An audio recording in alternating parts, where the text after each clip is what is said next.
Boarding from New York to LA, the cabin hushes, lights low. A man in a hoodie stops at seat 2A. His seat.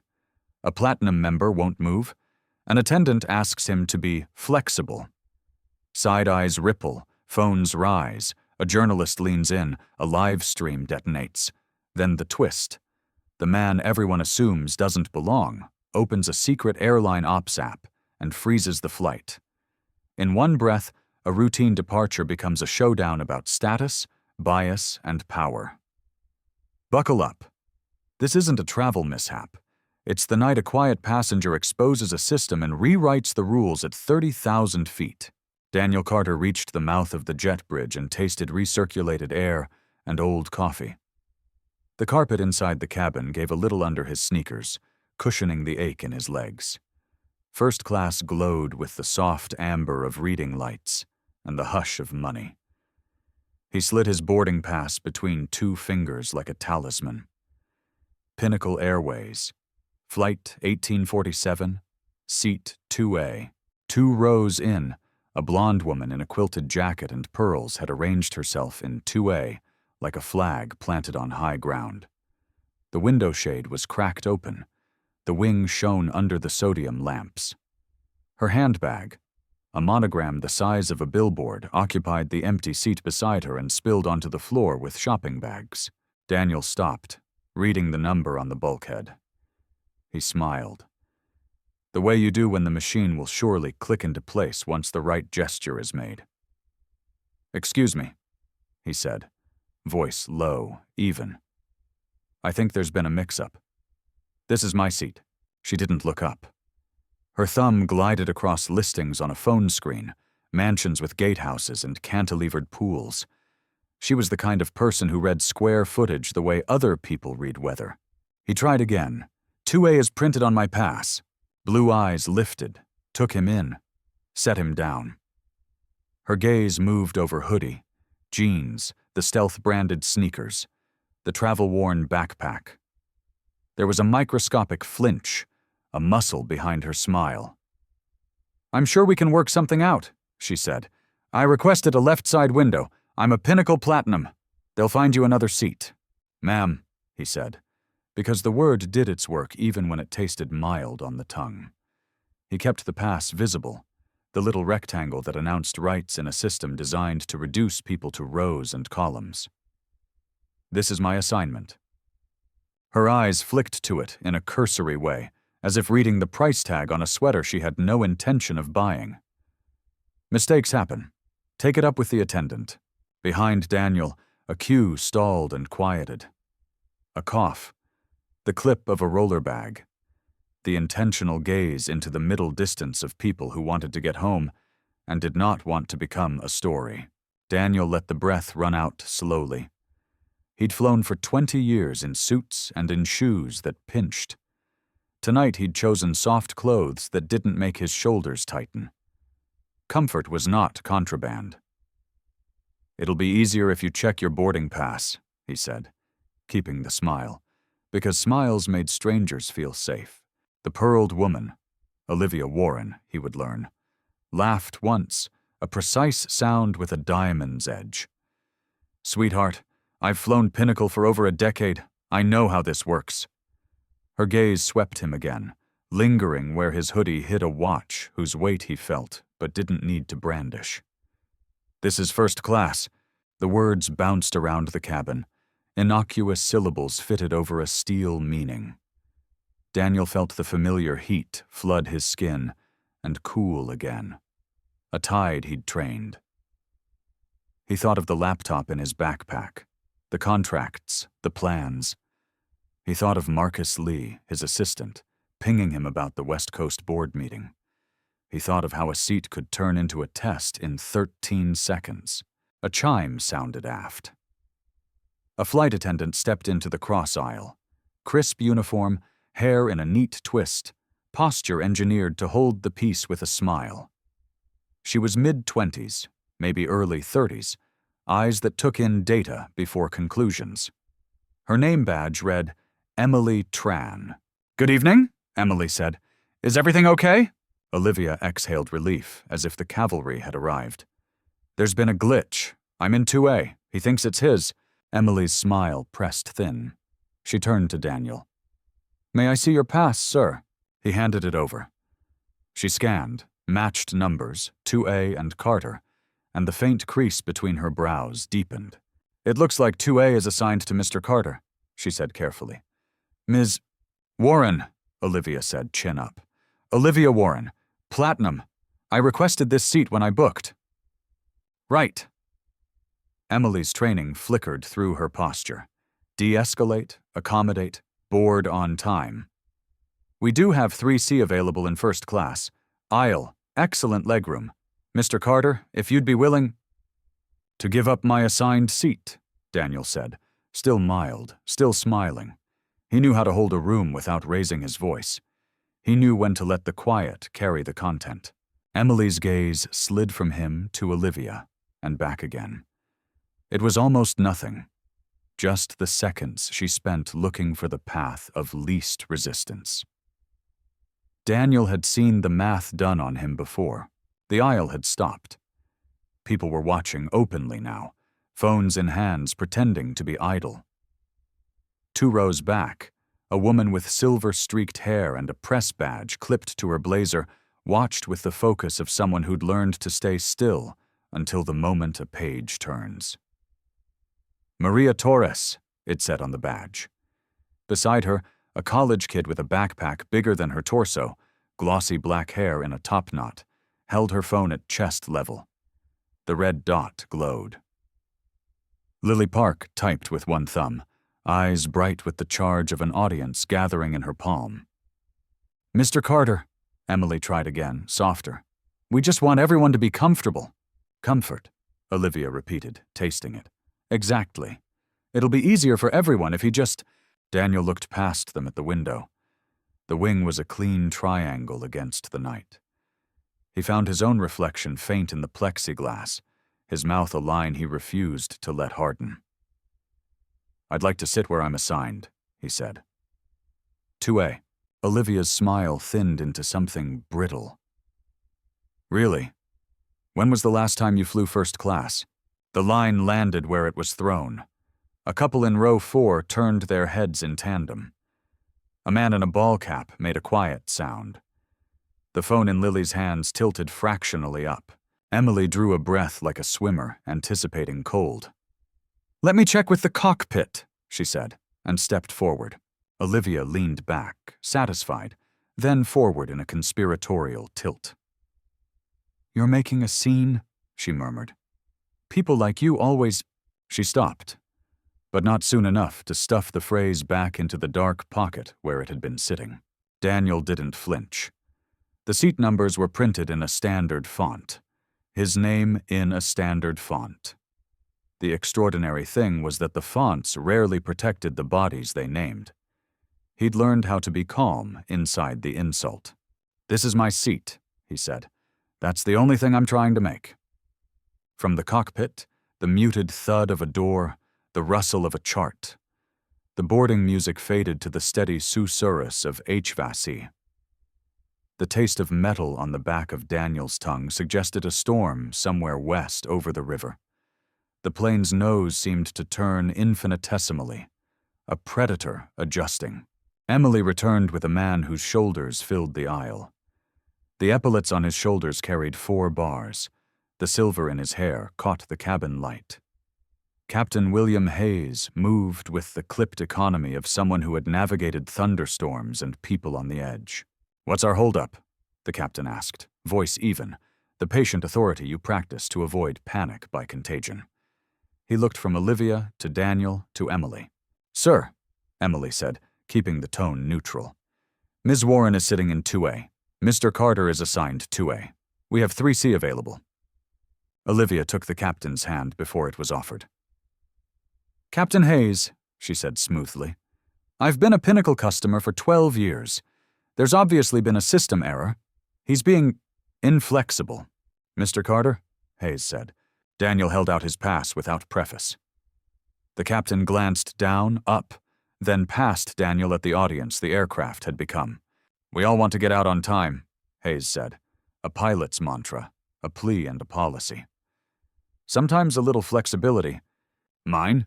Daniel asked. He didn't put music in the question to make it sweet. He held it steady, let the captain look at what the words sat on. Hayes shifted minutely, feeling the weight of watchful eyes. His training offered lines like life rafts. We can provide priority service in 3C, a complimentary— The problem is not the service, Daniel said. The problem is the seat. Olivia exhaled the way you exhale at a child refusing to put on shoes. He's angling for compensation, she said, not quite sotto voce. You people always find a way. There it was again, peeking from its burrow. Even people in economy must have heard it. Maria Torres uncrossed her legs. Her phone was on her lap, screen dark. Her attention had the sharpness of a camera lens without glass. Lily's viewer count popped upward like an elevator, 120, 180, 300. She mouthed the numbers without sound, then typed, Guy says 2A is his seat. Woman says she's platinum. You can hear the microaggressions. This is not about compensation, Daniel said. He kept his voice where it had been since he boarded. It's about a boarding pass, and the system we're all pretending protects us. Emily flashed the captain a look. The one that says, we can still save this if we make the person who looks least likely to sue do the moving. Hayes caught it. The plane breathed as one organism, waiting for him to put oxygen in one set of lungs or another. Captain, Maria said suddenly, her voice controlled, newsroom tested. She lifted her badge. Maria Torres, National Desk. I cover transportation and civil rights. I've been watching from row 3. If Pinnacle's policy is to displace the rightful occupant to appease a status passenger, I'd like a quote. Hayes blinked, recalibrated. He hadn't realized he was standing on a stage. Another chime. The attendant call light above 2A glowed. Olivia pressed it again, hard. This is ridiculous, she said. I have a connection. I need the left side view. You need, Daniel said gently, the seat you booked. Lily shifted her phone to make both faces visible. Comments cascaded. Who's the airline? Pinnacle. She thumbed. Flight 1847. Pinnacle 1847? Someone suggested. She put it on screen, added a pin emoji for no reason but the pop of it. Emily's jaw worked. She turned to Daniel. Sir, I'm asking you as a courtesy. Courtesy, he repeated softly, looking at the little square of cardstock that had traveled with him from kiosk to gate to here, through a barcode reader, and back into his hand as if it were magic. He looked at Emily until she looked away. He said, I'm not moving. Time did a strange thing. It stretched and flattened like taffy. The cabin light dimmed to the pre-flight scene set. The LED strip along the ceiling glowed pale blue. People felt for their seat belts and phones. The air was full of barely contained commentary. Sir, Captain Hayes began again, trying a new tone, the one pilots use when a thunderstorm sits over a hub. I'm just trying to get us off the ground. We're minutes from pushback. If I yield, Daniel said, because it's easier to ask that of me than to ask the person who climbed into a seat that wasn't hers to move. Hayes flinched, barely. He looked at Olivia. The pearls at her throat were very still. The PA system clicked, and a pre-recorded voice started its safety briefing, then cut off again as if the airplane had blushed. Silence opened like a trap door. Captain, Maria said even. With respect, the forty appearance written here is that status and assumptions outrank the manifest. Appearance, Olivia echoed, a crack in the lacquer. I don't need to be lectured by journalists and social media people. Social media people, Lily said back to the camera, eyebrows up. Hi, that's us. Daniel's phone buzzed. Marcus Lee. Board moved to 2 p.m. PST. Need you in LA by noon. Everything okay? He typed without lowering his eyes from Olivia's. Flight held. Will advise. Prep calls proceed. He looked at Captain Hayes and felt a switch flip in him. the small, crisp click that signals a circuit closing. It was not anger. It was clarity, a view from 35,000 feet of a map he already knew. "Captain," Daniel said quietly, "we're not taking off like this." Hayes set his shoulders. "Sir, with respect, that's not your decision." Daniel reached into his hoodie pocket and pulled out his phone. He was already swiping through a folder most people would never see. Security prompts bloomed. Face ID, 6-digit PIN, a secondary phrase. The SkiTech Innovations crest resolved on a dark interface. SkiTech OPS console. He thumbed into a tab not labeled for public consumption. A simple, austere design, engineered by teams who knew better than to put power in a busy UI, showed a list of active flights, aircraft registrations, gates, ETDs. He scrolled to 1847. The dot next to it pulsed amber. Boarding hold. A row of buttons waited below for rolls with keys only a handful of people held. Emily leaned in, the way people lean toward a thing that looks like a detonator. "What is that?" she asked, curiosity breaking past training. "Internal operations," Daniel said. "Pinnacle Airways interface. SkyTech built it." Olivia's laugh rang brittle. "Oh, please!" Daniel tapped once. The button wasn't dramatic. It was a gray rectangle labeled with the dry precision engineers a door. "Issue OPS gate hold. Exec auth." A prompt rose like a well. "Confirm gate hold for flight 1847. Reason code?" He selected Customer Safety and Compliance, Executive Review. The console buzzed in his hand, verified biometrics again, and sent. It took 5 seconds to ripple. Hayes's radio hissed, cleared its throat, spoke. "Flight 1847, this is operations. We're seeing an executive hold on your departure. Stand by. Repeat, stand by." Hayes flicked his eyes to the handset like it had spoken a joke in church. "Operations, say again?" "Executive hold," Ops repeated, a new voice joining. Cool, clipped, the tone of a room with 20 screens and too much caffeine. "CEO authorization. Please maintain position at gate. Do not push." Olivia stared. "What kind of stunt?" Daniel looked at her. He didn't enjoy what came next, but he refused to apologize for it. "My name is Daniel Carter," he said calmly. "I'm the CEO of SkiTech Innovations. We own a controlling share of Pinnacle Airways." The sentence did not echo because the cabin sucked it up like air. It did not clap because it was too heavy for that. It found space in every seat and settled there, rearranging the angles. Emily's eyes widened, then narrowed with something like hurt. At the system, at herself, at how easily she had slotted a man into a box and tried to close the lid for the sake of on-time performance. Hayes looked like he'd just flown into unexpected wake turbulence. Olivia's lips parted, closed, parted again. "I didn't know," she said. And what she meant was, "I didn't think she would need to." "That's the issue," Daniel said, not unkindly. "You didn't need to know. The boarding pass should have been enough." Lily's live stream exploded. The comments were a waterfall. "So? This guy owns the airline?" Pinnacle shame. The hashtag typed itself.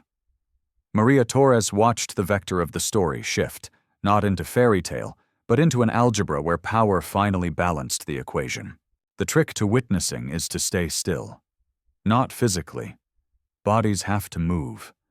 But narratively. You have to let the moment tell on itself. Maria sat in 3D with her notebook open and her phone in airplane mode except for notes. Her fingers moved without looking. The scene had developed hypotheses and then confirmed them in real time. Bias plus procedure equaled inconvenience for the person least likely to be accommodated. Then the twist. Power had put on a hoodie and declined to yield. "Ms. Warren," Maria said gently, catching Olivia's eye like you catch a skittish horse. "You said you requested a left window. Did your boarding pass show 2A? Olivia's chin tipped up. "I was told it would be noted." On your pass? Maria asked. Olivia hesitated, then reached into her tote and produced paper. 4D right window, her face flushed under makeup. Maria gave her a small nod. The human one, not the reporter's. She turned to Emily. When a customer of status sits in the wrong seat and the rightful passenger objects, what are you taught? Emily's jaw tightened. We're taught to resolve with minimal disruption. By moving whom? Emily looked at Daniel, then at Maria. And the answer was a compact U sign with your eyes every time you pick the easier target. The person we think will move, she said, barely above a whisper. Maria wrote that down with care. In the row behind, the kid with the phone mouthed, "Holy," at her screen. The instruction went out through ops to the gate desk printer, to the status board, to the flight deck. The cabin lights settled to a cooler tone. The sound of the air changed, like the plane exhaling a sigh it hadn't realized it was holding. Captain Hayes, ops again in his ear, professional apology layered under procedure. We're returning 1847 to gate pending executive review. We're at the gate, Hayes said, fighting the urge to ask how his airplane had become a press conference. Passengers on board. Copy, ops said. Stand by for corporate. Emily looked to the captain, then to Daniel. Sir, if I had known... You didn't need to know, Daniel said. But now that you do, go by the book. She nodded once, the nod of someone who had just realized the book wasn't the one she thought she'd been following. She turned to Olivia. Ms. Warren, I'll need you to move to your assigned seat. Olivia's fingers tightened around her phone. This is humiliating, she snapped, half to Emily, half to the strange new public they were all inside. The seat, Emily repeated. Some decency had returned to her voice, a square of ground reclaimed. Please. Olivia gathered her possessions in little bursts of rage, as if each item weighed more under the eyes of strangers. She stepped into the aisle and almost knocked Daniel's shoulder.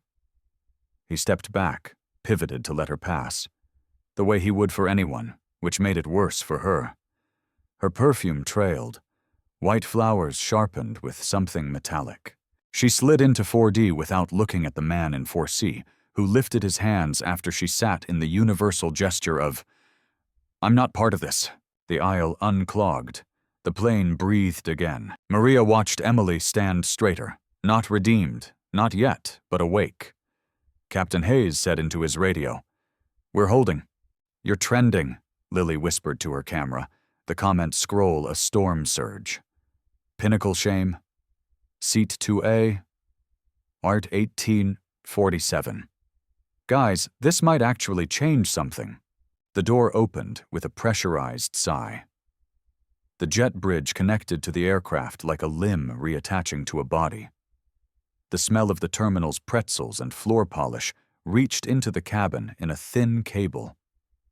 Security personnel stood at the end of the bridge the way rain stands at a city boundary. As Daniel stepped out, a woman in a navy blazer with the matte aura of someone who had been awake too long stepped forward. Her badge identified her as Angela Rivera, VP Operations. She had a tablet under her arm and a look that mixed professionalism with adrenaline. Mr. Carter, she said, we need to speak. Daniel glanced back into the cabin. Emily was at the forward galley, breathing, hands neat. Captain Hayes stared at a point 5 feet in front of his nose, like a man recalculating a descent path. Olivia sat too stiffly in 4D, dignity held together with pins. Dignity always looks fragile when it's been taped back together in a hurry. Right here, Daniel said. We'll speak right here. He gestured at the gate lounge, at the people whose eyes were shining while their phones were up. You could almost see the clip packages assembling themselves in the cloud. No back rooms? Angela hesitated half a beat. There are procedures. Which failed, Daniel said. He kept his tone axis balanced. We can follow better ones now. From the concourse, the terminal's hum became a crowd. Gate C7 had turned into a stage without props. A kid in a jersey sat cross-legged on the floor eating something that turned his tongue blue, while his mother told him to swallow before he asked a question. An elderly couple wheeled their bags to the perimeter and watched like they were at a ballet. Angela squared her shoulders. "Pinnacle Airways apologizes for any—" "No," Daniel said, quiet. "Not yet. Don't pre-apologize on autopilot. Listen." Angela's jaw flexed once. "I'm listening. Suspend Captain Hayes and Emily Tran pending review," Daniel said. Emily's name tasted like responsibility. He would not make her a scapegoat, but he would not pretend the system hadn't moved through her. Institute mandatory bias training for all customer-facing staff, effective immediately. I want a 5-year report on discrimination complaints, counts, categories, outcomes, within a week. Angela exhaled through her nose. "You're asking me to rewrite union procedure in real time." "I'm telling you to start," Daniel said. "We'll bring the unions into the room. We'll protect the people who work for us. We'll protect the people we carry. But we will not let procedure be the new name for bias." Maria, at the edge of the circle, wrote "procedure" as biased cert, and put a box around it. Lily prowled the perimeter, camera catching Angela's tight mouth, Daniel's calm. She read comments under her breath, and her eyes went shiny, like the internet had just taught her something human. "You're making this public," Angela said, low. "It became public in 2A, Daniel said. "You don't fix what's done in the light by turning off lamps." He felt his phone vibrate like a bee in his pocket. The ID, CNN Newsroom. He answered and put it on speaker. "This is Daniel Carter." "Mr. Carter," the anchor said, voice crisp as a clean page. "We're live in 10. Can you join us from the terminal to comment on an incident aboard Pinnacle Flight 1847? Daniel looked at Angela, at the gate agents whose eyes were wide and cheeks flushed, at Maria, who lifted her chin as if to say it right, at Lily, who mouthed, "Oh my God," and thrust a thumbs up at the camera for her viewers. "I can," he said. "We'll talk about policy. We'll talk about the difference between customer service and civil rights." They set a camera on a tripod from a rolling case and unfolded a backdrop that pretended the terminal didn't exist. Daniel refused to step in front of it.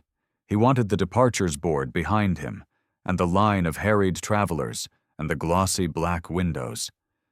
He wanted the world to see where policy lived. The anchor introduced him through the screen of a producer's phone, her voice in his ear like someone calling instructions from a balcony. "Daniel Carter, CEO of SkiTech Innovations and majority owner of Pinnacle Airways, joins us from New York's JFK. What happened on board Flight 1847? She asked. "A woman sat in my assigned seat," Daniel said. "When I asked her to move, she suggested I didn't belong. The attendant asked me to be flexible for the sake of the schedule. The captain echoed it. The journalist in row 3 called it what it was. A college student live-streamed it. I issued an operations hold. People will say you used your power to punish," the anchor said. Daniel kept his eyes on the lens. It felt like looking through a window at someone else's house. "I used my accountability to prevent a departure with an unresolved civil rights issue. We all pretend these are customer service problems. They're not.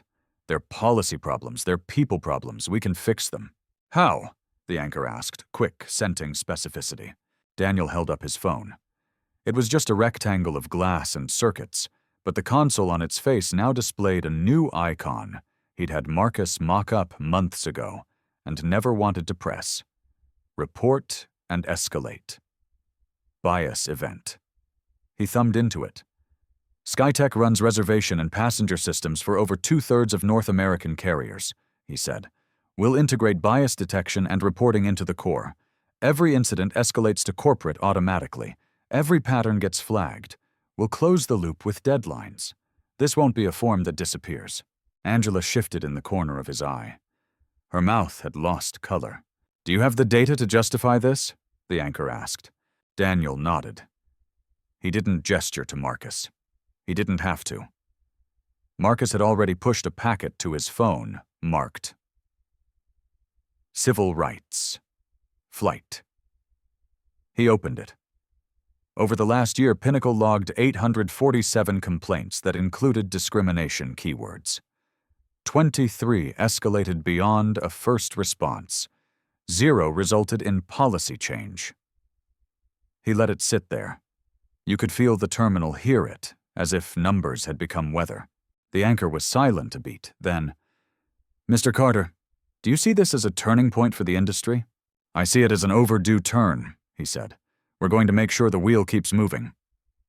When you spend years turning trays and handing out hot towels and smoothing blankets, you learn to make a face that holds. Emily Tran sat in the crew room with her hands around a paper cup, as if the heat might keep her from shaking apart. The TV in the corner showed Daniel Carter in front of the gate with blue light on his cheekbones and words at the bottom of the screen. Owner of Airline grounding flight over discrimination incident. She was not a villain. She knew this about herself the way you know you're a morning person. But she had let the calculus happen in her head. Who moves? Who stays? And she had picked wrong because wrong felt like the easiest road. Bias did not announce itself with trumpets. It crept into procedure and borrowed its voice. Her phone buzzed. A text from a number she didn't recognize. "Miss Tran, this is Daniel Carter. If you're willing, I'd like to talk tomorrow. This isn't about punishment. It's about the system." She read it twice. She thought of the way his voice had stayed calm while something inside her had climbed up a ladder and shouted from a roof. She typed back. Yes. Angela Rivera's office looked out over the apron. Tugs moved like purposeful beetles, and the nose of 1847's aircraft reflected a constellation of sodium stars. She had worked through wildcat strikes and weather events, but nothing prepared you for a CEO choosing to blow the glass out of the aquarium. "You blindsided us," she said, when Daniel stepped in, Marcus at his side with a tablet and eyes that had not slept. Maria Torres stood by the window with her notebook. She had not been invited, and had arrived anyway because the public was already in the room. "I insisted we treat the problem as big as it is," Daniel said. "That's not a blindside. That's removing a blindfold." "Unions will fight suspensions," Angela said. "We need to proceed." "Together," Daniel finished. "With them. With data. With deadlines." He pushed a document onto the table. Marcus mirrored it to the wall. A schedule that wasn't a PR timeline. Modules. Training designed with Civil Rights Council and flight attendants who understood what bodies did when doors closed. A reporting tool that made every step visible to the person who'd been harmed until resolution. Angela read. The way you read a manuscript someone hands you that could be the first of its kind. "And the optics?" she asked at last, weary. "If optics lead, we spin," Daniel said. "If substance leads, optics follow." Maria wrote that down too. Outside, the pushback tug kissed the nose gear of 1847 with a soft thunk and pulled the aircraft afoot, like it was reminding everyone what airplanes do. The next morning, Daniel sat under colder lights. The studio's air felt like the inside of a server room. He meant what he'd said. This wasn't about making a personal theater. He wore a suit for the comfort of other people who needed the uniform to hear. He let the tie be dark, and the shirt white, and the watch disappear under a cuff. "Why now?" the anchor asked. "Why this?" Daniel thought of 2A, of the paused breath in the cabin when a seat became a seat plus history. "Because the moment showed me what the rules are when no one is watching," he said. "And because this time, everyone was." "And if airlines resist?" the anchor said. "They can pick different software," Daniel said. "Most won't. It takes years to migrate. They'll do the right thing faster because the wrong thing is suddenly visible." "Is this your responsibility?" she asked. "Yes," he said, "and it's ours. Editing is like cutting diamonds." Lily sat cross-legged on her dorm floor with her laptop burning her thighs and a bowl of noodles perched dangerously close to the edge. She watched herself say, "You people." Into the camera, with a grimace that wasn't for Olivia as much as for the current under it. Then she cut to the moment Daniel showed the console with exec auth on the screen, and the comments scrolled what and I, whoa, and holy, like incantations. She cut to Emily saying, "The person we think will move." And she stopped the clip and rewound and listened to the tremor in the final word. She cut to Angela's tight mouth as she read the plan. She uploaded. But that wasn't the point. The point was that people wrote to her from trains and kitchens and other gate areas, people who had been asked to step aside or asked if they were in the right line. She didn't know what to do with that. So she made a second video. How the system works. Not a lecture, a map. She overlapped it with the Skitech interface Daniel had demoed on TV, redrew it with her own lines and arrows, made a sticky note animation that said, "Escalate, not evaporate." Her follower count doubled, then tripled.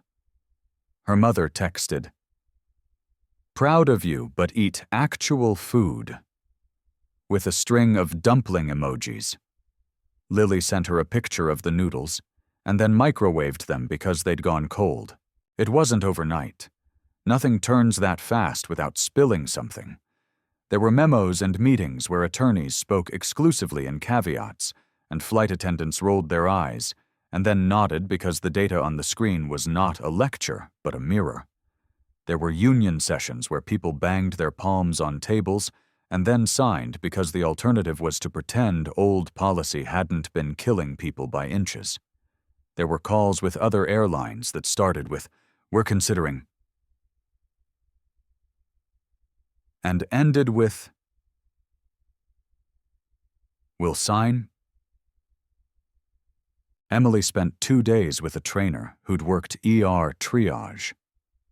They practiced when to intervene, when to call the captain, when to let 2 adults find their own level. They rehearsed sentences that were precise and human. She watched video of herself from that night, and didn't look away. It would have been easier to make it about Olivia's "you people" to outsource shame. Instead, she watched the second in her own eyes when she chose the person who would move. When Daniel called, she told him so before he had to say anything. He listened. He asked her to help design the training so it didn't turn attendants into villains. She said yes, because it was better than living in the moment you hate. Captain Hayes sat across from an FAA liaison who reminded him that the rules and the right thing only diverge when people forget why the rules exist. He wrote himself a note in a pilot's block letters. Manifest status, and stuck it inside the metal clipboard that held his flight plans. He started saying it in briefings out loud. His first officers said it back like a call and response.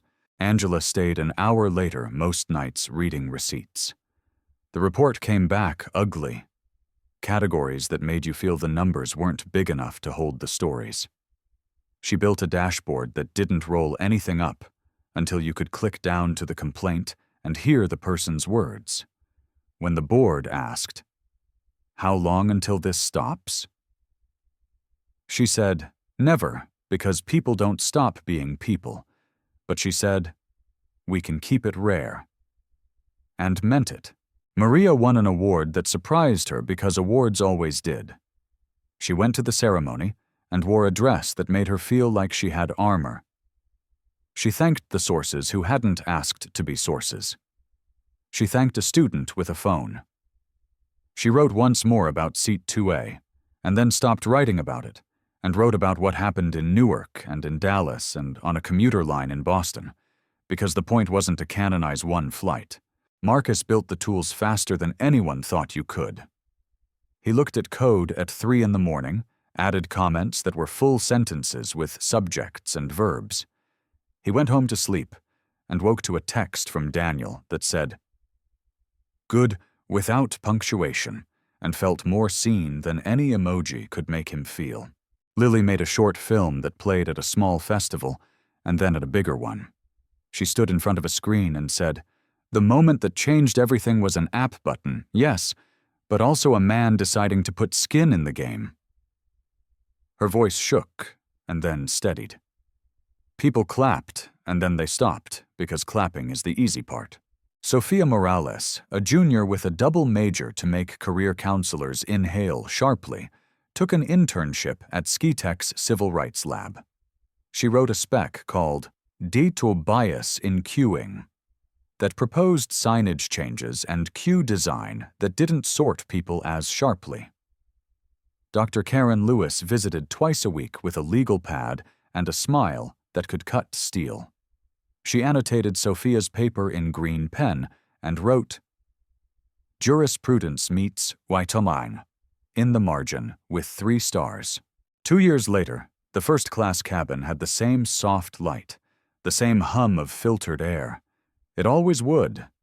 People need familiar small luxuries because the big world is disorderly. Daniel Carter stepped into the doorway and felt his shoulders let down a fraction, as if some room inside him had been airing out since the last time he stood at row 2. He was back on Flight 1847, Seat 2A, a standard aluminum tube that now held the weight of history like a whisper you hear only when the engines spool down. "Welcome aboard," said the attendant at the door. She was compact, with eyes that had seen good and bad days, and a calm that wasn't performative. Her nameplate, Emily Tran, Director, Inclusive Customer Experience. The title looked ceremonial on a wings badge, and exactly right. "Emily," he said. "I asked for this leg," she said, a note of foolish pride softening the edges. And then she colored. "Not to make it about me, just—" "It's already about us," he said. He slid into 2A. The seat was the same seat. The leather remembered you whether it wanted to or not. Outside the window, the taxiway lights cut the dark into beads. Across the aisle, a girl in patent shoes and a pink hoodie kicked her legs under her grandmother's careful hand. Spanish threaded the air like ribbon. "¿Qué significa la pantalla, abuela?" The girl pointed to the overhead monitor that now cycled safety, then a simple message over a blue background. "Dignity in travel, our commitment. Report bias." Via the Pinnacle app or any crew member. "Que la gente como nosotras es bienvenida," the grandmother answered, smiling. "Que nadie puede hacernos sentir menos." Daniel understood enough to feel heat behind his eyes, and enough to understand the heat was not about him. A notification burned gently on his phone, not urgent, a daily measure. Discrimination prevention. Yesterday, 3.2 interactions, 247 potential incidents flagged, 892 resolved. Trends, sustained decline. Numbers are blunt instruments. They still sometimes build houses. Emily leaned toward the PA, pressed the button with her thumb the way you touch something that has moved your life. "Good evening," she said. "Welcome to Pinnacle Airways Flight 1847 to Los Angeles. You'll hear our usual safety demonstration in a moment. You'll also see information about reporting any concerns regarding bias or unfair treatment. We're here to get you there safely, and to treat you with dignity while we do it." The girl across the aisle waved at the screen, and then at Daniel, because children are democratic. He waved back. He did not tell her a story about a night 2 years ago in which a room the size of a bus had turned into a courtroom without judge or bench, and a phone had turned into a lever. He did not need her to know that he was the man in a story many adults had told each other to feel better about the world. She did not need myth. He closed his eyes and let the cabin sounds layer up. The rumble of a bin closing, the soft clack of belts, the fan's hiss, the tiny staccato of a plastic cup knocking a galley cart. A familiar weight on the taxi. The turn onto the runway like a decision locking in. He thought about power and its responsibilities the way you think about the ocean. Not as something you conquered, but as something you learned to move with, to respect, to fear. Having a button that could ground a flight had felt like holding lightning. exhilaration with a hangover. Keeping that power visible, procedural, supervised had been the only way to keep from becoming the thing he'd fought. Angela had argued him down from naming himself the final approver for certain actions. She'd been right. He was not interested in becoming the monarchy he opposed. The engines rose. The wing flexed as the speed ticked up. Daniel let his head rest against the leather. The plane separated from the ground with a soft lurch that always surprised him no matter how many times he felt it. The runway lights slid away, the city unscrolled. Water black as new ink took the wing's reflection and made a second wing. He thought of Marcus sending him code at 3 a.m. without an emoji, but with a comment that made him laugh. Of Maria's story moving not with tragedy, but with procedure, and making procedure beautiful enough to read. Of Lily sitting cross-legged cutting clips like jewel facets, then going back to office hours to talk about editing as civic work. Of Sophia's paper sitting on his nightstand with green ink in the margin, and a coffee ring like a moon. Of Emily, no longer someone he'd met because she stood between him and a seat, but someone he worked with because she stood between old practice and new. He let the quiet settle. The cabin light went to a warm dim. The girl across the aisle fell asleep the way kids do. All at once, mouth open, fingers curling into her sweatshirt drawstring. Her grandmother tucked the blanket up to her chin and looked out at the wing like she was looking at a bird she'd always wanted to touch. Daniel opened his laptop. The speech for the summit was a doc with bulleted placeholders he would have to turn into sentences that could move on their own. He deleted a paragraph that sounded like a victory lap and wrote a sentence that hurt because it was true. We did not solve bias. We built a habit of not letting it hide. He wrote another. The point is not to make power look virtuous. The point is to make fairness ordinary. He let himself keep that for now. He didn't think about the night as a story.